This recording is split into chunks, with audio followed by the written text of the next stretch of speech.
Hello दोस्तों, आप सभी लोगों का हमारे यूट्यूब चैनल में स्वागत है। कि जैसा कि हम लोग एनटीपीसी के प्रीवियस ईयर प्रश्नों को कर रहे हैं, तो आज का जो क्लास है देखने से पहले आप लोग क्लास नंबर 19 देख लीजिए, क्योंकि उसमें जो है हम प्रश्न नंबर 1 से लेकर प्रश्न नंबर 50 तक के प्रश्नों को करवा लिए हैं। आज हम प्रश्न नंबर 51 से करेंगे। तो अगर अभी तक आप लोग उस क्लास को नहीं देखें, क्लास नंबर 19 को, तो जाकर क्लास नंबर 19 को देख लीजिए। तो चलिए शुरू करते हैं।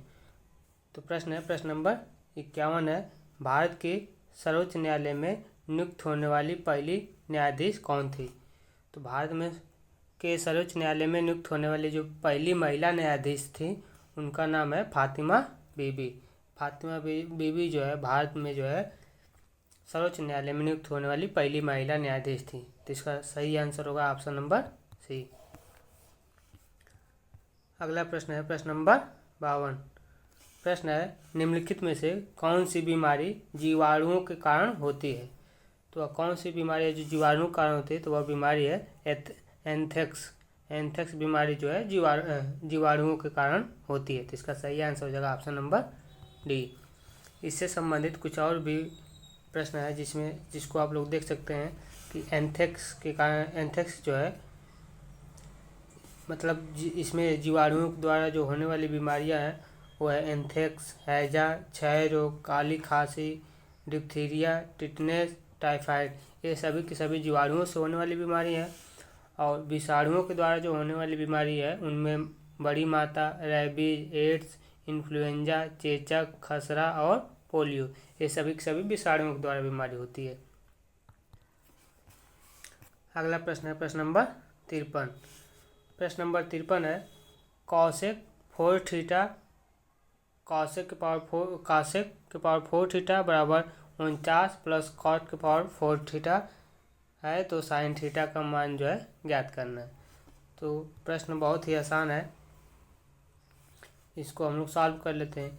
कॉसेक 4 थीटा है तो कॉट 4 थीटा को 75 कर एक साइड डाल लेंगे, तो यहाँ से यह हो जाएगा। तो इसका फार्मूला होता है ए के पावर 4 थीटा माइनस बी के पावर 4 थीटा को हम लिख सकते हैं A square minus B square, दूसरे क्वेश्चन में A square plus B square.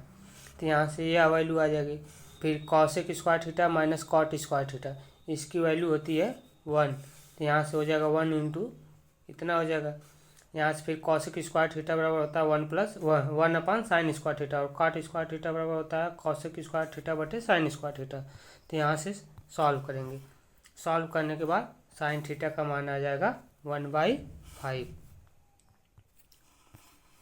अगला प्रश्न है प्रश्न नंबर 54। प्रश्न नंबर 54 है, गुमशुदा और बेसहारा बच्चों का जो है पता लगाने और उन्हें उनके परिवार के साथ फिर से मिलाने के लिए कौन सा कार्यक्रम शुरू किया गया था? तो उस कार्यक्रम का नाम है ऑपरेशन मुस्कान। ऑपरेशन मुस्कान के तहत जो है गुमशुदा और बेसहारा बच्चों का जो है पता लगाया जाता है। तो इसका सही आंसर हो जाएगा ऑप्शन नंबर ए। अगला प्रश्न है, अगर आप सभी लोगों को हमारा एक कंटेंट या हमारा क्लास पसंद आता हो तो प्लीज़ चैनल को सब्सक्राइब कर दीजिए और वीडियो को लाइक कर दीजिए। अगला प्रश्न है रीजनिंग से प्रश्न नंबर 55। यह संबंधित है, जैसे कि बहस संबंधित है लड़ाई से, उसी प्रकार उदास किससे संबंधित है? तो बहस के कारण जिस प्रकार लड़ाई होती है, उसी प्रकार अगर आप उदास है तो उदास से जो है तनावग्रस्त होता है, यानी कि डिप्रेस होते हैं। तो इसका सही आंसर हो जाएगा ऑप्शन नंबर सी। अगला प्रश्न है प्रश्न नंबर 56। प्रश्न नंबर 56 है कि एमबी का जो है फुल फॉर्म क्या होता है? तो एमबी का जो है फुल फॉर्म होता है मेगाबाइट। एमबी का फुल फॉर्म होता है मेगाबाइट, यानी कि ऑप्शन नंबर डी सही है। इससे संबंधित और भी देख लेते हैं कि सीपीयू का जैसे पूछ लेता है कि सीपीयू का फुल फॉर्म क्या होता है? तो सीपीयू का फुल फॉर्म होता है सेंट्रल प्रोसेसिंग यूनिट। उसी प्रकार एचटीटीपीएस यह जो है परीक्षा में बार बार पूछता है, तो इसका फुल फॉर्म होता है hyper text transfer protocol secure. इसी प्रकार लैन का भी फुल फॉर्म पूछ लेता है, तो लैन का होता है लोकल एरिया नेटवर्क। इसी प्रकार से यूआरएल का फुल फॉर्म क्या होता है? तो यूआरएल का होता है यूनिफॉर्म रिसोर्स लोकेटर। यह चारों के चारों ही इम्पॉर्टेंट है। और इसे एमबी का तो पूछा ही है कि एमबी का होता है मेगाबाइट। जो है जितने दिए हैं यह सभी फुल फॉर्म इम्पॉर्टेंट है, पेपर में बार बार पूछते हैं, खास करके रेलवे में, तो इसको आप लोग देख लीजिएगा। आगे बढ़ते हैं। अगला प्रश्न है प्रश्न नंबर 57। प्रश्न नंबर 57, निम्नलिखित में से कौन सा विकल्प 124वें संविधान संशोधन विधेयक से संबंधित है? तो 124वें संविधान संशोधन विधेयक से कौन सा विकल्प जो है संबंधित है? तो इसका सही आंसर हो जाएगा option number B. Option number B, यानी कि सामान्य वर्ग के जो है आर्थिक रूप से कमजोर वर्ग को 10% का आरक्षण दिया गया है। यह विकल्प जो है 124वें संविधान संशोधन से संबंधित है। तो इसका सही आंसर हो जाएगा ऑप्शन नंबर बी। अगला प्रश्न है प्रश्न नंबर 58। प्रश्न है कि एप्पल किस प्रकार का जो है एक उपग्रह है? तो एप्पल जो है किस प्रकार का उपग्रह है? तो यह संचार उपग्रह है। एप्पल जो है संचार उपग्रह है। तो इसका सही आंसर हो जाएगा ऑप्शन नंबर सी। अगला प्रश्न है प्रश्न नंबर 59। प्रश्न है 6 संख्याओं का माध्य दिया है 18, इसमें से एक अन्य संख्या शामिल करने पर 7 संख्याओं का माध्य 20 हो जाता है, तो शामिल हुई संख्या ज्ञात करना। तो सिंपल प्रश्न है कि 6 संख्याओं का माध्य हमें दिया है 18, तो संख्या क्या हो जाएगी 6 गुणे 18। उसमें एक अन्य संख्या शामिल कर देते हैं तो संख्या कितनी हो जाएगी? तो 7 संख्या हो जाएगी। और 7 संख्याओं का माध्य कितना दिया है 20, तो 7 गुणे 20 करेंगे तो शामिल संख्या क्या है कि 7 संख्याओं का माध्य में से 6 संख्याओं का माध्य घटा देंगे तो संख्या आ जाएगी। तो 7 गुणे 20 माइनस 6 गुणे 18 करने पर आंसर आ जाएगा 32। तो इसका सही आंसर हो जाएगा ऑप्शन नंबर डी 32। अगला प्रश्न है प्रश्न नंबर 60। प्रश्न है उस एंजाइम का नाम बताइए जिसका उपयोग प्रोटीन को पेप्टाइड में रूपांतरित करने के लिए किया जाता है। तो कौन सा एंजाइम है जिसका उपयोग प्रोटीन को पेप्टाइड में रूपांतरित किया जाता है? तो उसका नाम है पेप्सिन। पेप्सिन जो है ऐसा एंजाइम है जिसका उपयोग प्रोटीन को पेप्टाइड में जो है रूपांतरित किया जाता है। तो इसका आंसर हो जाएगा ऑप्शन नंबर बी। अगला प्रश्न है प्रश्न नंबर 61।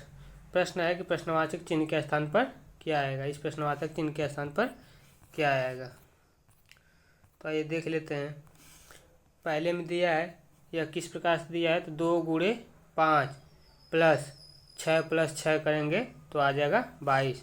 उसी प्रकार से इसका पूछा है तो 4 गुणे 5, 4 पचे हो जाएगा 20। 20 में 9 और 5 को जोड़कर 9 5 14, 20 में 14 जोड़ देंगे तो कितना आ जाएगा 34। तो इसका आंसर हो जाएगा 34। अगला प्रश्न है प्रश्न नंबर 62। प्रश्न है उस विकल्प का चयन करें जो कि 5.6 बार को एक भिन्न के रूप में व्यक्त कर सकता है। तो 5.6 बार को जो एक भिन्न के रूप में व्यक्त कर सकता है वो कौन संख्या होगी? तो इसको सॉल्व करते हैं। 5.6 बार को हमें व्यक्त करना है तो 5.6 को लिख सकते हैं 56 माइनस 5/90। यह सॉल्व करने का तरीका है कि जितने बार दिए रहेंगे 9, उसके बाद दशमलव की इधर जितनी संख्या रहेगी उतनी बार 9 लिखना है और जितने बार रहेंगे उतना 0 लिखना है। तो यह हो जाएगा 56 में, तो यहाँ पर 5 दशमलव के बाद संख्या तो उसको घटा देंगे तो 56 माइनस 5/90, यानी कि आंसर आ जाएगा 51/90। तो इसका सही आंसर हो जाएगा ऑप्शन नंबर बी 51/90। अगला प्रश्न है प्रश्न नंबर 63। प्रश्न है कि 2000 की राशि पर 1 पैसा प्रति रुपये प्रति माह की दर से 4 वर्ष का साधारण ब्याज निकालना है। तो 4 वर्ष का साधारण ब्याज निकालना है तो सिंपल है कि साधारण ब्याज निकालना, तो इसका फार्मूला होता है साधारण ब्याज बराबर मूलधन गुणे दर गुणे समय बटा 100। यह होता है। तो मूलधन कितना दिया है? मूलधन दिया है 2000 रुपये। समय कितना दिया है? तो समय दिया है 4 वर्ष। दर कितना है? तो 1 पैसा प्रति रुपये प्रति माह की दर से।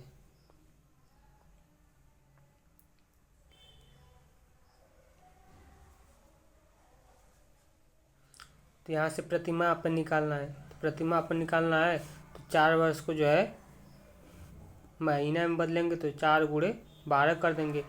1 रुपये प्रति दर की प्रतिमाह की दर से कहा है तो रेट जो है 1% हो जाएगा। जब इसको सॉल्व करेंगे तो आंसर आ जाएगा साधारण ब्याज 960 रुपये। तो इसका आंसर हो जाएगा ऑप्शन नंबर सी 960 रुपये। अगला प्रश्न है प्रश्न नंबर 64। प्रश्न है कि आइरोटूना क्या है। आइरोटूना क्या है, तो इसका आंसर हो जाएगा अधोजल ड्रोन। आइरोटूना जो है एक प्रकार का अधोजल ड्रोन है, तो इसका आंसर हो जाएगा ऑप्शन नंबर डी। अगला प्रश्न है प्रश्न नंबर 65।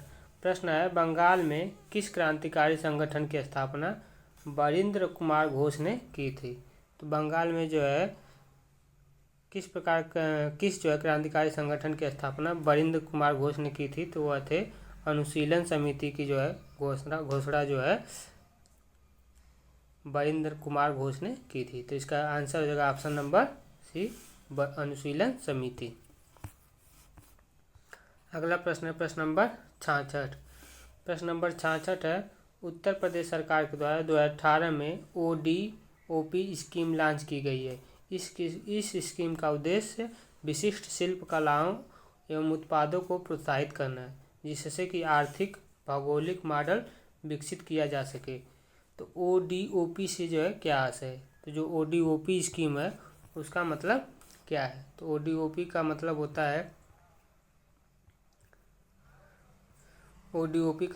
है one district one product. ODOP का मतलब होता है वन डिस्ट्रिक्ट वन प्रोडक्ट, यानी कि एक जिला एक उत्पाद। तो इसका आंसर हो जाएगा ऑप्शन नंबर ए। अगला प्रश्न है प्रश्न नंबर 67। प्रश्न नंबर 67 है निम्नलिखित में से कौन सा युग्म सम्मिलित नहीं है। प्रश्न में ध्यान दीजिएगा कि यहाँ पर पूछा है कि कौन सा नहीं है। तो यूनेस्को प्राकृतिक धरोहर स्थल और इसका स्थान, मतलब यूनेस्को के द्वारा जो है एक प्राकृतिक धरोहर स्थल दिया है और वह किस स्थान पर है। तो इनमें से कौन सा एक नहीं है, यानी कि कौन सा एक गलत है। तो देख लेते हैं, यहाँ पर ऑप्शन बी दिया है सुंदरबन नेशनल पार्क, जो कि पश्चिम बंगाल में है, यह सही है। दूसरा है सूर्य मंदिर उड़ीसा में, तो यह भी सही है। तीसरा है फतेहपुर सीकरी उत्तर प्रदेश में, तो यह भी सही है। और पहला है कि एलिफेंटा की जो गुफाएं हैं वह कर्नाटक में, तो यह वाला ऑप्शन गलत है। तो प्रश्न में पूछा कौन सा नहीं है, तो वह ऑप्शन नंबर ए जो है नहीं है, एलिफेंटा कर्नाटक में नहीं है। इस प्रकार से आप लोग देख भी सकते हैं कि एलिफेंटा की गुफाएं कहाँ हैं, तो वह है महाराष्ट्र में। सुंदरबन नेशनल पार्क कहाँ है, तो पश्चिम बंगाल में। सूर्य मंदिर कहाँ है, तो वह उड़ीसा में। फतेहपुर सीकरी कहाँ है, तो उत्तर प्रदेश में। धौलावीरा कहाँ है, तो गुजरात में है। इसी प्रकार रंपा मंदिर है, यह तेलंगाना में। तो यह प्राकृतिक धरोहर स्थल है और उनके स्थान है, तो इसको आप लोग देख लीजिएगा। इसमें से प्रश्न पेपर में जो है एक प्रश्न जरूर पूछता है। अगला प्रश्न है प्रश्न नंबर 68 है, पूछ रहा है कि प्रश्नवाचक चिन्ह के स्थान पर क्या आएगा।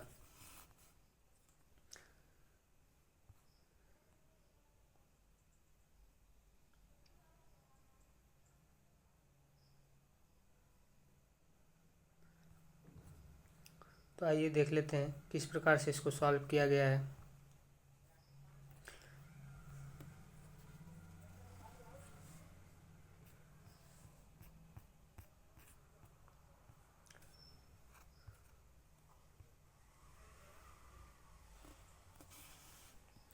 पेपर में दिया गया है कि यह देखिए क्रम है 1 2 3 4 क्रम है, तो इससे हमें कुछ लेना देना। यहाँ पर देख लेते हैं यह कैसे आया। तो 6 का स्क्वायर हो जाएगा 36 माइनस 2 का स्क्वायर, 2 का स्क्वायर हो जाता है 4, यानी कि 36 माइनस जब 4 करेंगे तो आ जाएगा 32।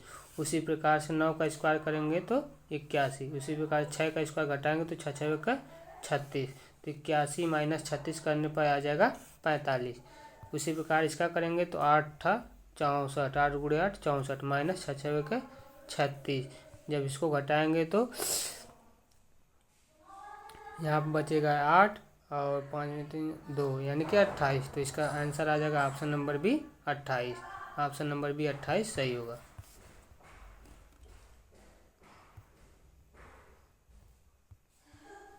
अगला प्रश्न देखते हैं, प्रश्न नंबर 69।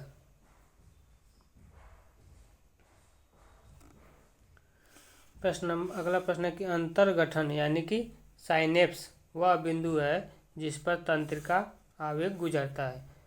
तो तंत्रिका आवेग गुजरता है वह कौन सा बिंदु है? तो यह एक न्यूरॉन से दूसरे न्यूरॉन तक पहुंचता है। तो इसका आंसर हो जाएगा ऑप्शन नंबर बी।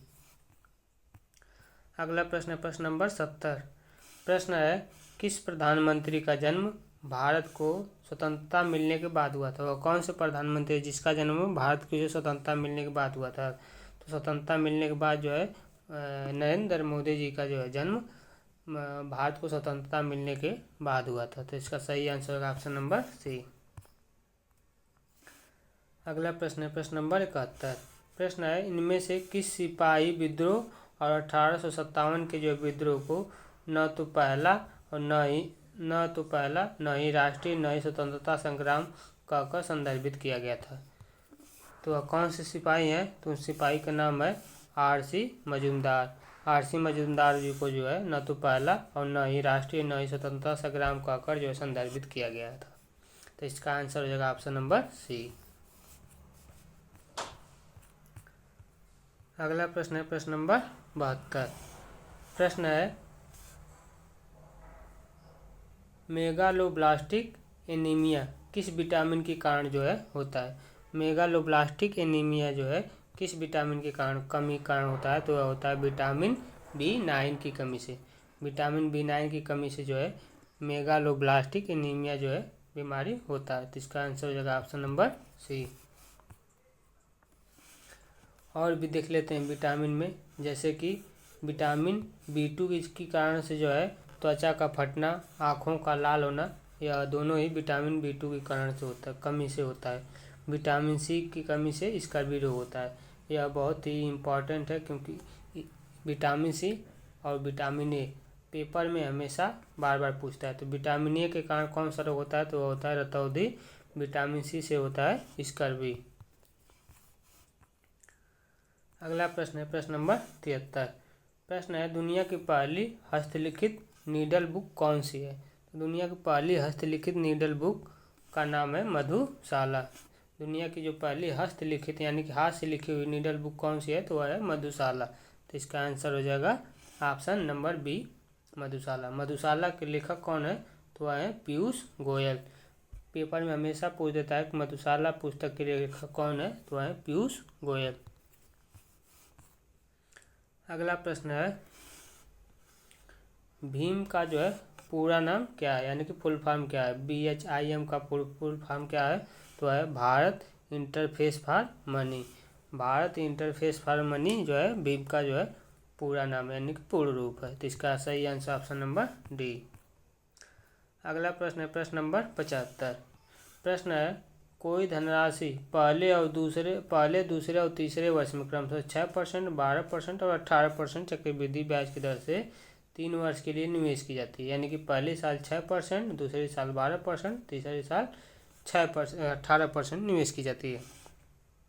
यदि 3 वर्ष में प्राप्त मिश्र धन 20,000 रुपये है तो मूलधन ज्ञात करना है कि मूलधन कितना था। यानी कि 3 साल में टोटल 20,000 रुपये मिश्र धन मिल जाता है।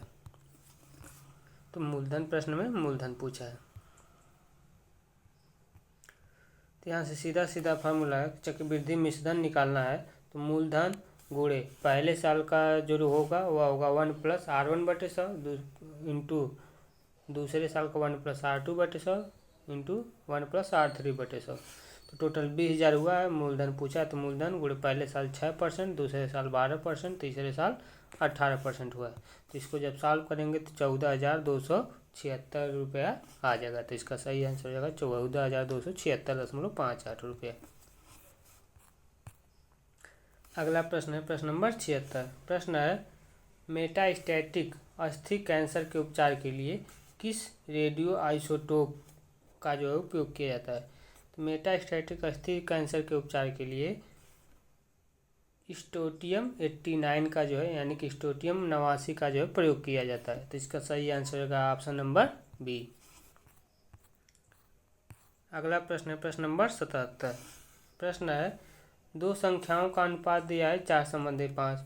यदि उन दोनों संख्याओं में 6 जोड़ने पर उनका अनुपात 6/7 हो जाता है तो सबसे छोटी मूल संख्या योग से पहले कितनी थी? यानी कि जो भी होगी वह 4 का मल्टीपल होगी। तो 4 का मल्टीपल 7 नहीं है, 4 का मल्टीपल 6 नहीं है, 4 का मल्टीपल 12 है, 4 का मल्टीपल 24 है।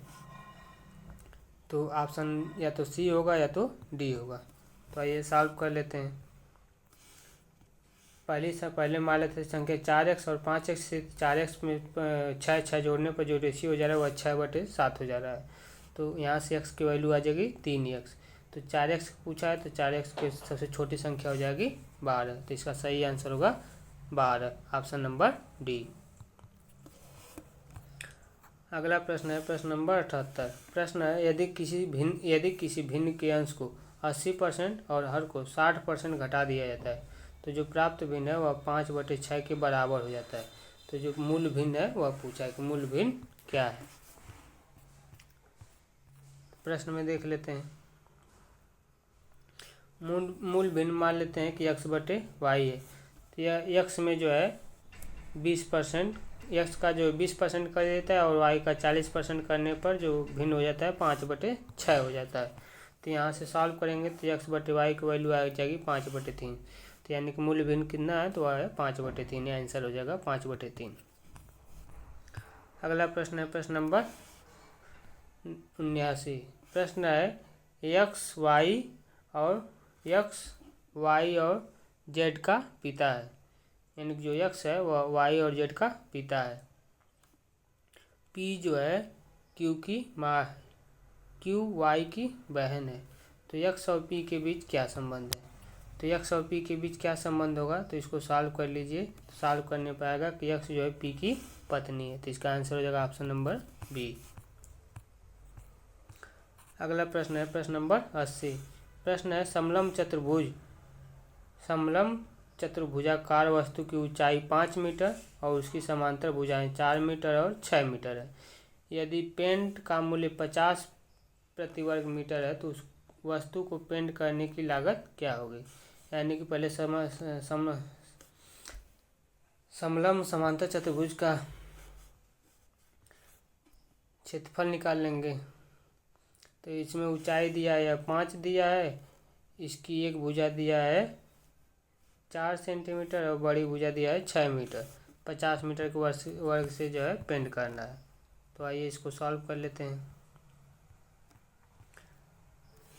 तो सीधा समलम चतुर्भुज का क्षेत्रफल सीधा हो जाएगा। समलम चतुर्भुज का जो क्षेत्रफल होता है वह होता है 1/2 समांतर भुजाओं का योग गुणे ऊंचाई। इसको आप लोग याद कर लीजिए कि समलम चतुर्भुज का क्षेत्रफल होता है 1/2 गुणे समांतर भुजाओं का योग गुणे ऊंचाई। समांतर भुजाओं का योग कितना है तो 4 मीटर दिया है, एक 6 मीटर दिया है। तो 4 + 6 और ऊंचाई दिया है 5। तो यहाँ से कर लेंगे तो इसका क्षेत्रफल आ जाएगा 25 वर्ग मीटर। जब क्षेत्रफल 25 वर्ग मीटर आ जा रहा है तो 1 वर्ग मीटर को पेंट करने में 50 पैसे लग रहा है। तो उसी प्रकार 25 वर्ग मीटर करने पर 25 × 50 यानी कि 1250 रुपये लगेंगे। तो इसका आंसर हो जाएगा 1250। अगला प्रश्न है कि पहला विश्व पर्यावरण दिवस यानी कि WED किस वर्ष को जो है मनाया गया था। तो पहला विश्व पर्यावरण दिवस जो है सन 1974 को मनाया गया था। तो इसका सही आंसर हो जाएगा ऑप्शन नंबर डी। अगला प्रश्न है प्रश्न नंबर 82।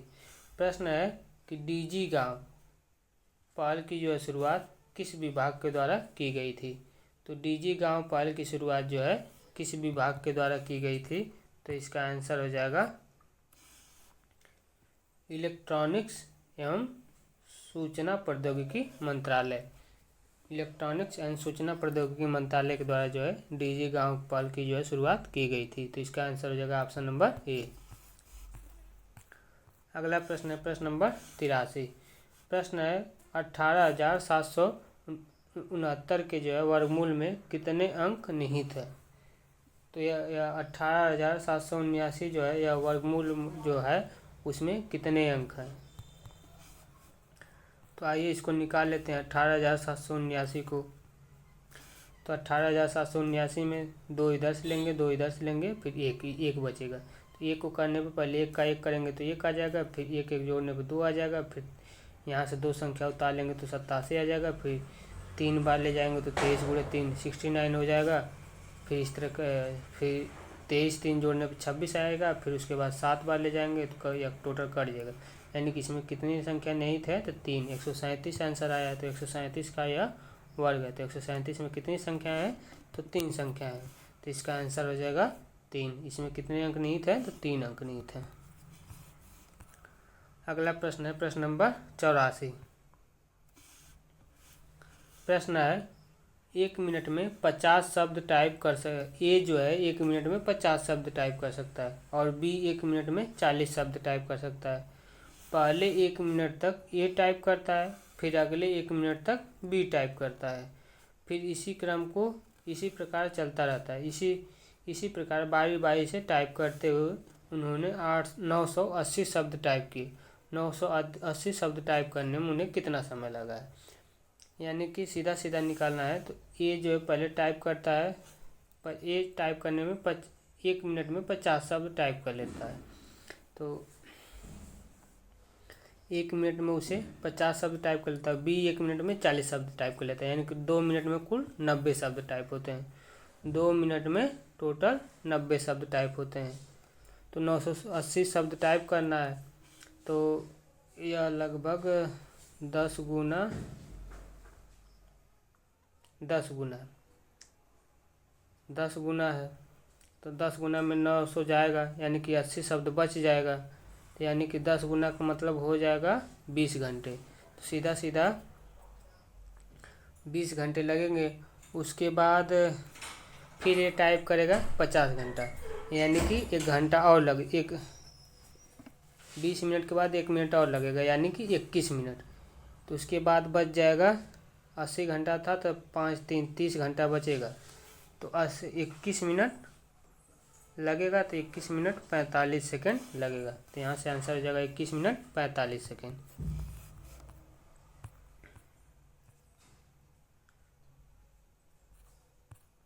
अगला प्रश्न है प्रश्न नंबर 85। प्रश्न है कि नीचे जो आकृति दी गई उसमें 4 आकृति हैं, पी क्यू आर और एस।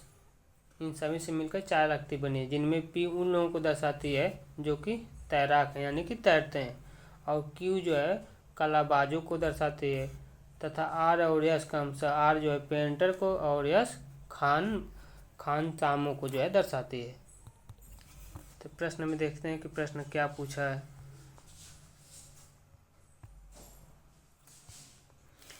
तो प्रश्न में पूछेगा कि नीचे दिए गए आकृति में संख्या 8 जो है किसको दर्शाती है। संख्या 8 किसको दर्शाती है। तो संख्या 8 जो है वह दर्शाती है वे लोग जो पेंटर और कलाबाज हैं। संख्या 8 जो है यह किसको दर्शाती है, तो यह दर्शाते संख्या 8 किसको दर्शाती है, तो यह दर्शाती है कि जो पेंटर हैं और कलाबाज हैं, यानी कि क्यू और आर को दर्शाती है। तो इसका आंसर हो जाएगा ऑप्शन नंबर बी, पेंटर और कलाबाज।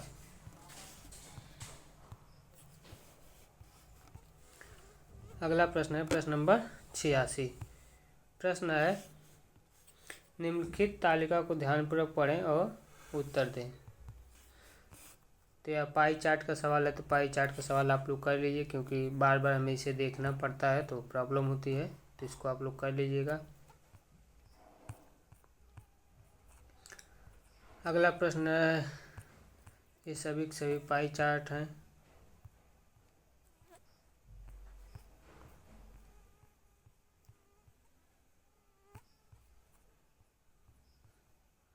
अगला प्रश्न है प्रश्न नंबर 90।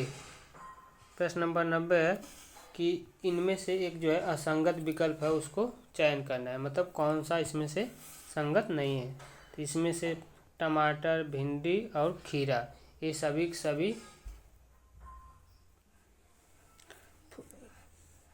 सभी पेड़ के जो है फल हैं, मतलब टमाटर को खाते हैं, भिंडी को भी खाते हैं, खीरा भी एक फल में आता है, जबकि पत्ता गोभी जो है यह खुद में ही एक पेड़ है। मतलब कि टमाटर को जो है किसी भी सब्जी के फल वाले यानी कि जो पेड़ होता है उस पर से तोड़ कर खाते हैं, भिंडी भी तोड़ कर खाया जाता है, खीरा भी तोड़ कर, जबकि जो पत्ता गोभी है यह खुद ही अपने आप में पेड़ होती है। तो यह सबसे अलग है, तो इसका आंसर हो जाएगा ऑप्शन नंबर डी, सही आंसर हो जाएगा।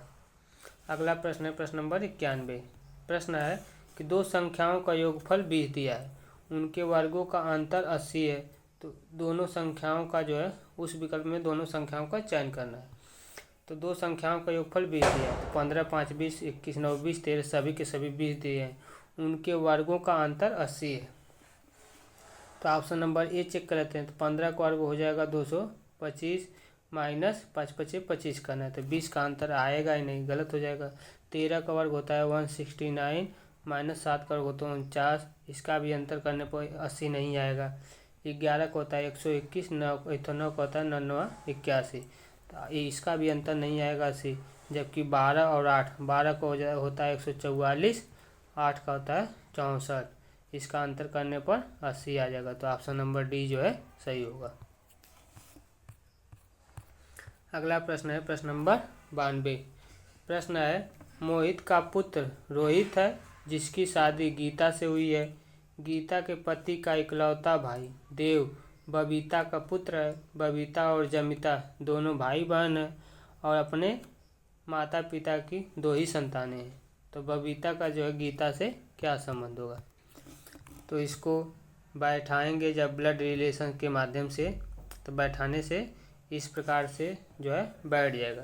तो इसका आंसर हो जाएगा ऑप्शन नंबर सी जो है, बबीता जो है गीता की सास है। अगला प्रश्न है प्रश्न नंबर 93।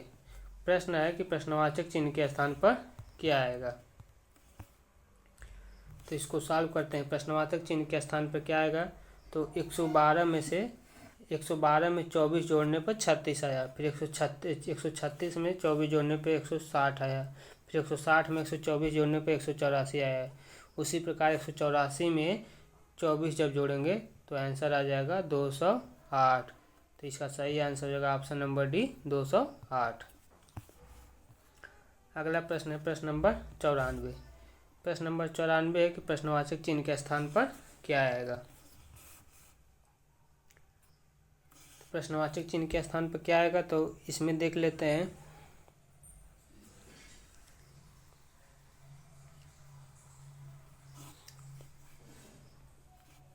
इसका इसमें गुणा करते हैं प्लस इसको जोड़ने पर यह 30 आया, यानी कि 9 त्रिक 27, 27 3 30 आ जाएगा। उसी प्रकार 8 6 48, 48 2 50 आ जाएगा। उसी प्रकार 5 6 30, 30 7 37, तो ऑप्शन नंबर डी आ जाएगा 37। अगला प्रश्न है प्रश्न नंबर 95। दिए गए समीकरण में टेलीफोन और इस प्रकार के कार्य अपरिवर्तित रहते हैं, मतलब जो यह चिन्ह दिया गया है और यह वाला चिन्ह दिया गया है, इसको नहीं बदलना है। तीसरे समीकरण में प्रश्नवाचक चिन्ह के स्थान पर क्या आएगा? तो इसको और इसको नहीं बदलना है।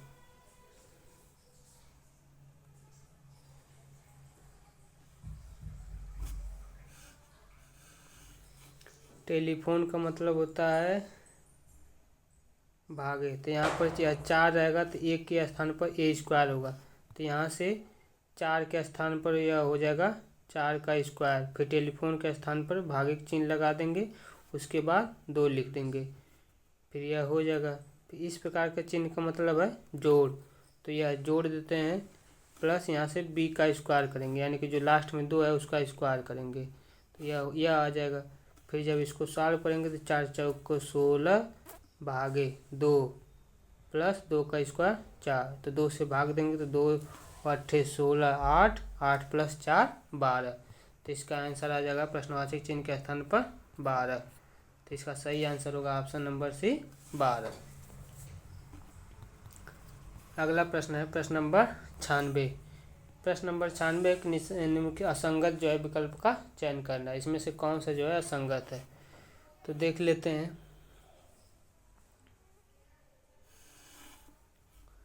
आर और आई यह सभी ये दोनों जो है एक दूसरे के विपरीत हैं। उसी प्रकार से पी और के एक दूसरे के विपरीत हैं। यह 84 एक दूसरे के विपरीत हैं, जबकि यल और पी एक दूसरे के विपरीत नहीं है। तो इसमें से कौन सा आंसर अथवा विकल्प अलग है, तो वह है ऑप्शन नंबर बी, एक दूसरे से जो विपरीत नहीं है, तो यही सबसे अलग है। तो इसका आंसर हो जाएगा ऑप्शन नंबर बी। अगला प्रश्न है प्रश्न नंबर 97। प्रश्न है कि प्रश्नवाचक चिन्ह के स्थान पर क्या आएगा। तो देख लेते हैं।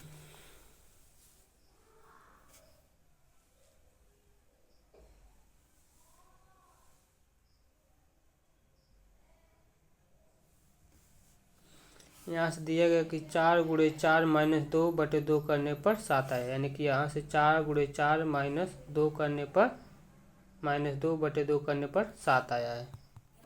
उसी प्रकार 4 गुणे 2 माइनस 2 बटे 2 करने पर 3 आया है। फिर 4 गुणे 2 माइनस 2 करने पर -2 बटे 2 करने पर 3 आया है। उसी प्रकार अब करेंगे 2 गुणे 9, फिर 9 गुणे 4 माइनस 2, उसी प्रकार 9 गुणे 4 माइनस 2 करने पर 17 है। तो उसी प्रकार पहले करेंगे 2 गुणे 9 माइनस 2 बटे 2 करेंगे तो यहाँ से आ जाएगा आंसर 8। तो प्रश्नवाचक चिन्ह के स्थान पर क्या आएगा, तो आ जाएगा ऑप्शन नंबर डी 8। अगला प्रश्न है प्रश्न नंबर 98। प्रश्न है कि किसी कुट भाषा में IDIOT को जो है RWRLG लिखा जाता है, तो उसी कुट भाषा में RAIN को जो है क्या लिखा जाएगा। तो सीधा सीधा I जो है लिखा गया है R का विपरीत है, D जो लिखा गया है W का विपरीत है, फिर I जो लिखा गया है R का विपरीत है, O जो है L का विपरीत है और T जो है G का विपरीत है, यानी कि सभी के सभी विपरीत लिखे हुए हैं। तो यहाँ से R का विपरीत हो जाएगा I, तो I इसमें नहीं है, I इसमें नहीं, इन दोनों में है। फिर A का विपरीत Z होगा, तो इसमें G है तो यह नहीं होगा, यानी कि ऑप्शन नंबर C में Z है, तो ऑप्शन नंबर C सही हो जाएगा।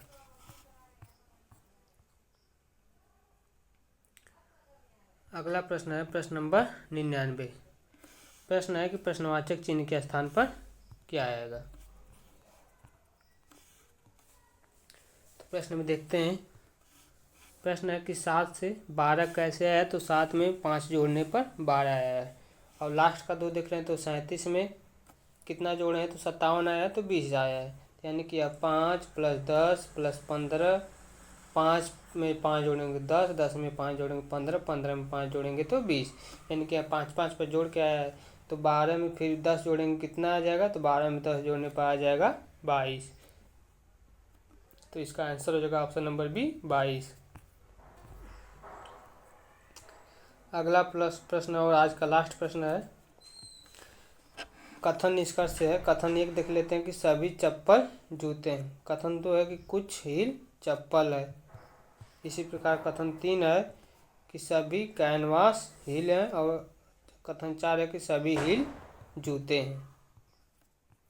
तो इसमें से कौन सा कथन निहित करेगा, तो इस प्रकार से फिगर बनेगा। अब इसमें प्रश्न क्या है कि सभी चप्पलें हील हैं, तो सभी चप्पलें हील हैं, तो यह वाला कथन गलत है क्योंकि सभी चप्पलें हील नहीं है।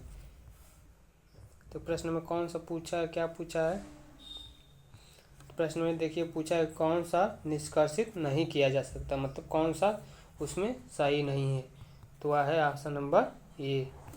ऑप्शन नंबर ए जो है सही नहीं है, तो इसका सही आंसर होगा ऑप्शन नंबर ए। आज का क्लास यहीं समाप्त करते हैं। अगर इसका जो पहला पार्ट आप लोग जाकर देख लीजिएगा, क्लास नंबर 19 से उसको कर दिए हैं। आज का अगर क्लास आप लोगों को पसंद आया हो तो हमारे वीडियो को लाइक कर दें और हमारे यूट्यूब चैनल को सब्सक्राइब कर दें, और जो लोग भी NTPC या फिर कोई भी प्रतियोगिता परीक्षाओं की तैयारी करते हैं तो उन लोगों के पास शेयर कर देंगे। इस पर आप लोगों को जो है डेली क्लास मिलती रहेगी। आप लोग अगर इससे तैयारी करते हैं तो आप लोगों को सिलेक्शन जो है होना कंफर्म है। अब आगे की क्लासेज जो है कर लूँगी। जय हिंद, जय भारत।